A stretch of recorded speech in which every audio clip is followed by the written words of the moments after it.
Hi friends, మన vehicle వచ్చేసి Vitara Brezza. మన వెహికల్కి వచ్చేసి మనము నిన్న ఆయిల్ చేంజ్ చేసాము. ఆయిల్ సపరేటర్ అనేది చేంజ్ చేయించాము. ఆయిల్ లీక్ అనేది కూడా అవుతూ ఉంటే మనము అక్కడ క్లీన్ చేయించి అనాబండ్ అనేది పెట్టించాము.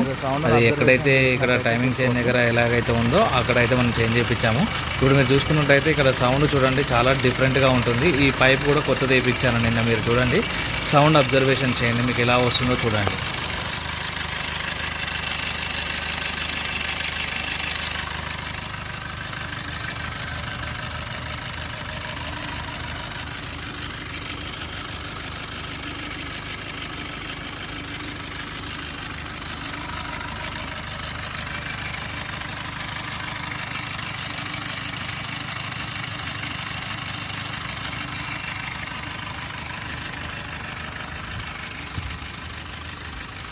అయినా కూడా మన వెహికల్కి వచ్చేసి మనకు టైమింగ్లో అయితే ఒక రఫ్గా అనేది సౌండ్ రావడం జరుగుతుంది. మనకు కింద కూడా ఆయిల్ అనేది లీక్ అవుతుంది అన్నది చెంబర్ దగ్గర ఏమైనా చెక్ చేసుకున్నట్టయితే లాస్ట్ టైం ఆ ఆయిల్ అనేది మనకు కింది దాకా రావడం జరిగింది.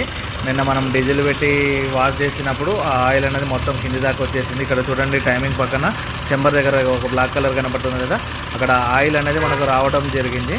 సో పైన మనము డీజిల్తో క్లీన్ చేయడం వల్ల ఈ ఆయిల్ అనేది మనకి కింది దాకా రావడం జరిగింది. సో కింద అయితే మనకు ఎటువంటి ప్రాబ్లం లేదు. ఇంజన్లో అయితే మనకైతే ఒక చిన్నగా సౌండ్ అయితే రావడం జరుగుతుంది. సో దీని గురించి సొల్యూషన్ అడిగితే ఏమన్నారంటే, మళ్ళీ టైమింగ్ చైన్ అనేది కొత్తది న్యూగా వేసుకోవాలి, కాకపోతే ఎంజీపీ షోరూమ్కి సంబంధించింది వేసుకోవాలని చెప్పారు. సో మనం ఇప్పుడైతే డిక్కీ అయితే క్లోజ్ చేస్తున్నాము. సో గట్టిగా వేసినప్పుడు ఏంటంటే ఈ హెడ్లైట్కి టచ్ అయ్యే ఛాన్స్ ఉంది. సో మెయిన్గా మనం ఏంటంటే ఎక్కువ సౌండ్ వస్తుంది కదా అని బాధపడకుండా ఇక మనం అయితే ఇంజన్ అయితే ఆఫ్ చేసేసుకున్నాను.